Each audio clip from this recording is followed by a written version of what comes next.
In the quiet town of Great Baddow, Essex, a woman lived alone in her house with secrets.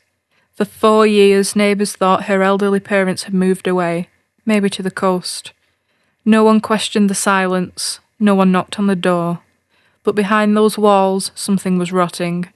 And when police finally stepped inside, they uncovered a homemade tomb, a brutal confession, and a daughter who had been living with the truth, and 2 corpses for nearly half a decade. This isn't just a story about murder. It's about isolation, deception, and the terrifying lengths someone will go to when their lies begin to unravel.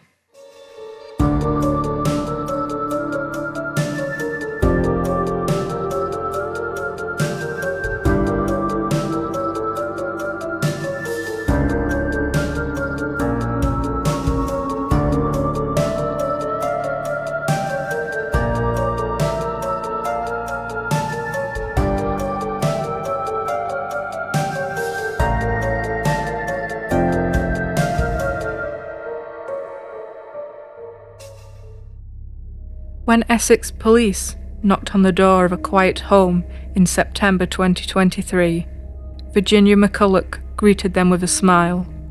She said her elderly parents had retired to the coast, but no one had seen them in 4 years. What the officers found inside that house wasn't just unsettling, it was something straight out of a nightmare.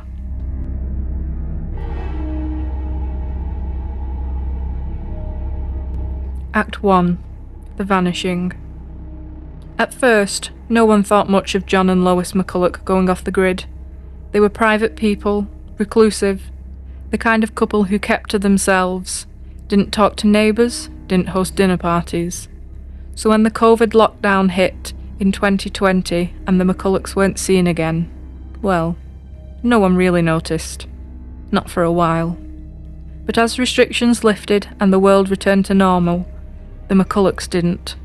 No doctor's appointments, no phone calls, not even a Christmas card. Eventually, in 2023, their GP decided enough was enough and requested a welfare check. Virginia, the adult daughter, answered the door. She told them her parents had moved to the seaside years ago and that she was just staying behind to manage things. It sounded plausible. But something about her story didn't sit right, and it wouldn't take long for the cracks to show. Act 2. The Family on the Edge. To understand what really happened inside that house, you need to go back a bit. Virginia McCullough was the youngest of 6 children. Born in 1987, she grew up in that same Essex home of her parents, John and Lois.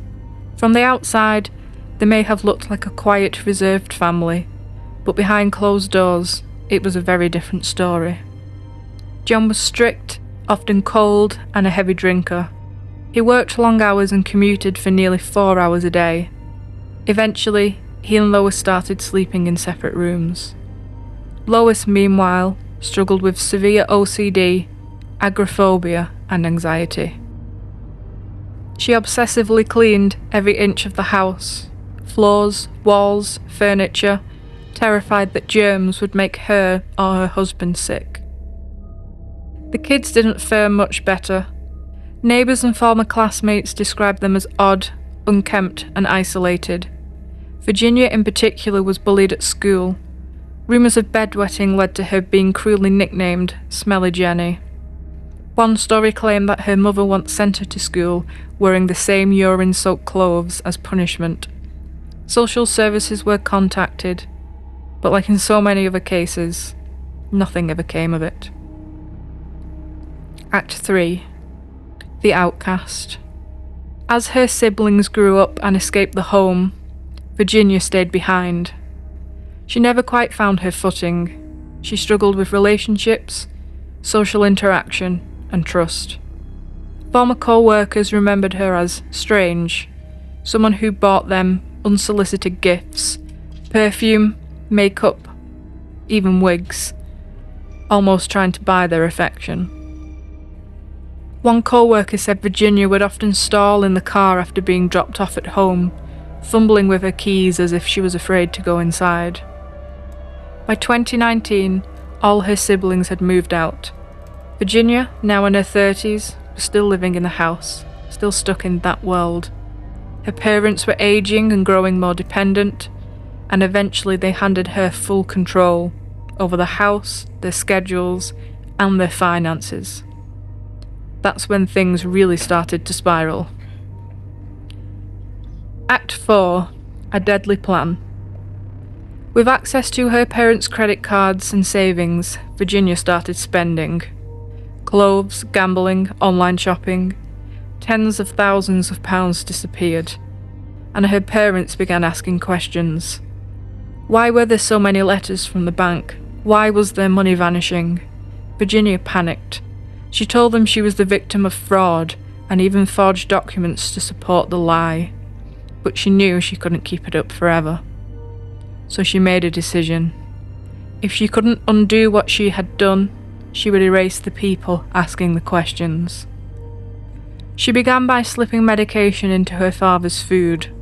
At first he just seemed tired, lethargic, so she increased the dosage. On the evening of June 17, 2019, she served her parents their final meal. A Guinness and a brandy for John, a non-alcoholic drink for Lois, both spiked with crushed pills. Act 5. The murders. The next morning, around 6 a.m, Virginia crept into her father's room and softly called out his name. But when he didn't stir, she inspected him more closely. During the night, he had died. Virginia, after confirming she had poisoned her father to death, turned her attention to her mother. She knew she hadn't drank as much of her spiked drink, so she came up with a new plan. Virginia could hear the soft hum of the radio emanating through her mother's bedroom door, and armed with a hammer and a knife, she crept into her mother's room. Lois was lay on her side, facing away from the door, listening to the radio through her usual oversized headphones, as she did each morning to help calm her nerves. Virginia stepped closer, raised the hammer, and struck her in the back of the head. Lois turned, confused, and tried in vain to defend herself. Lois was stabbed by her daughter 8 times, 7 to the chest and 1 through her hand as she tried to protect herself. Virginia would later describe the attack as someone badly playing the xylophone. After the murder, Virginia showered and put on clean clothes.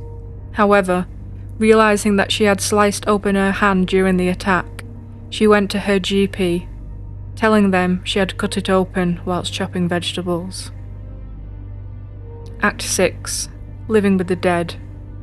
Over the next few days, Virginia set about hiding the evidence.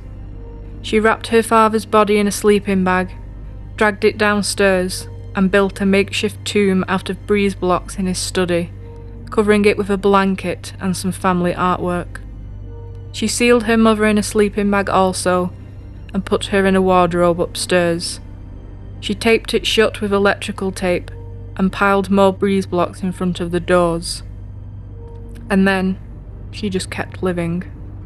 She called the bank, ordered new credit cards, sent fake texts to siblings, wrote Christmas and birthday cards in her parents' names. She continued gambling, shopping, and walking through a house that had become a tomb. When COVID lockdowns hit the UK in March 2020, it worked in her favour. No one could drop by, no one was suspicious. No one could smell the truth. Act 7. Discovery. By 2023, the GP was still wondering what had happened to John and Lois, after not seeing them for almost 4 years.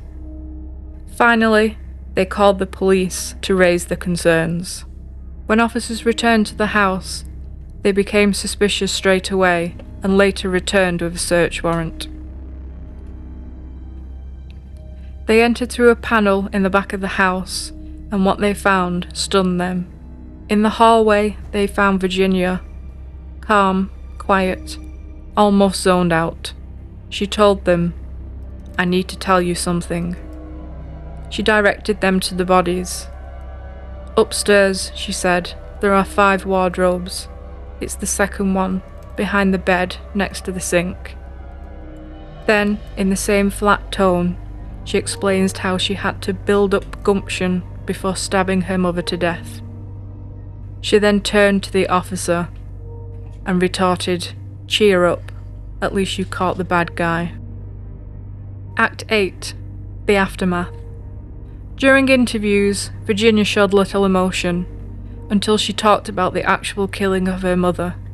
That's when she finally broke, briefly, describing the feeling as surreal and sickening. She was charged with 2 counts of murder. A trial was scheduled for October 2024, but Virginia pleaded guilty and avoided trial. In June, she was sentenced to life in prison, with a minimum of 36 years before she can apply for parole. She'll be 71, the same age as her parents were when she killed them. A house hidden in plain sight. A daughter consumed by fear, lies, and delusion. And 2 lives taken, not in a moment of passion, but with cold, quiet calculation. She thought no one would ever find out. But now she has become yet another tale from the underworld. Thanks for listening to Tales from the Underworld. If you're fascinated by the stories we uncover, make sure to hit that subscribe button on your favorite podcast platform so you never miss an episode. For even more exclusive content, head over to our website at talesfromtheunderworld.com and subscribe to our newsletter. You'll get insider access to deeper case details, early updates on new episodes, and more true crime content sent straight to your inbox. Until next time, stay curious, stay vigilant, and stay out of the shadows.